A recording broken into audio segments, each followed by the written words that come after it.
आज संडे होता, नॉनव्हेज खायची लई इच्छा झाली म्हणून आपल्या ट्रेजर पार्कच्या इथं नवीन एक हॉटेल झालंय रस्सा खानावळ.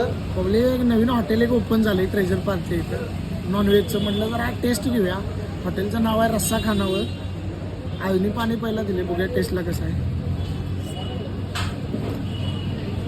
सेम आपल्या कोल्हापूरसारखी चव आहे. आम्ही मागवले चिकन स्पेशल थाळी.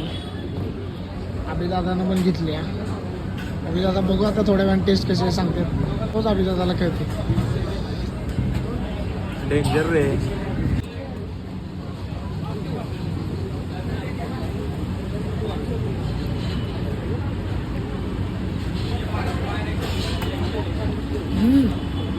वैयक्तिक भाव जेवण. गब्बर दादाने मटण घेतलेलं. गब्बर मटण कसं वाटलं? क्वालिटी अतिशय चांगली आहे आणि जेवण म्हणजे डेंजर आहे. फुल ओव्हरलोड जेवण झालंय अभिदादासने आणि आमची पण वाईट अवस्था झाली आहे. नाही जेवलोय, थंडी असल्यामुळे त्यांनी नुसता रस्सावर फोकस केला. नुसता रस्सा.